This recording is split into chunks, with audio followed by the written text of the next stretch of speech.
How many interviews should you really have to do to get a job in 2025? Because most companies are making you guys do way too many. So let's break it down as somebody that's been in HR and a hiring manager for over 23 years at this point in my old age, where I had hair before I got my hair transplant. You guys could see it would be all white and there was very little of it left. So let's walk through this. So if you're going for a base level job, meaning you're coming out of high school, you're coming out of college, the job doesn't require a degree or more than 5 years experience, only one interview is necessary after the phone screen. So the phone screens were like the recruiter calls you like, hey, would you be interested in this job? Looks like your resume is okay. Yeah, we're gonna line you up with an interview with Bob. You go meet with Bob, you do that one interview, you're straight. We're not counting the phone screen. So one interview for a base level position or somebody less than 5 years of experience should be able to be hired. Done.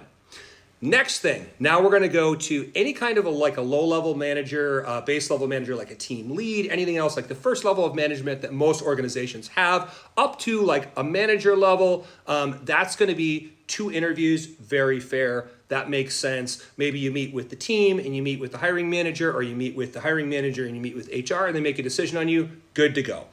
Now, if you're going to go up to a director level, I think 3 interviews is completely appropriate, plus the phone screen. That totally makes sense. Maybe they have you do some kind of aptitude testing, or they do some kind of deep background stuff on you, because you're going to be responsible for a large amount of money for the organization, a large amount of people. 3 interviews, completely fair. Now, VP on up to C-suite, all gloves are off. You can do 5, 7 plus interviews, because you often have to interview with each vertical's leader, interview with the team, interview with HR. That all kind of makes sense. If you're making money that's over 6 figures, then I think the gloves are off as far as having to do multiple interviews. Now, can it get excessive? Absolutely. I will tell you at one point, I did interview 11 times with the company. That's a whole nother story that's on another video. I won't get into that right now, but I will tell you that that's because they were in another state and I had to fly out there, all this different kind of stuff.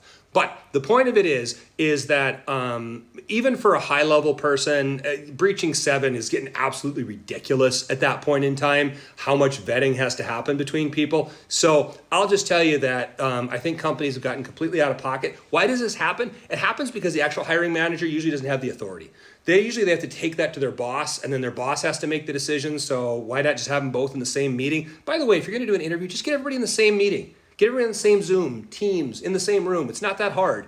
Work around people's schedules a little bit and save the candidate from having to do 3 or 4 extra interviews. That's ridiculous. What a waste of time and money for everybody. So let me know if you guys think the interviews are excessive. I think that companies just don't know what they're looking for a lot of the times. If you find a great person, hire them, move on it, get going, get the work done.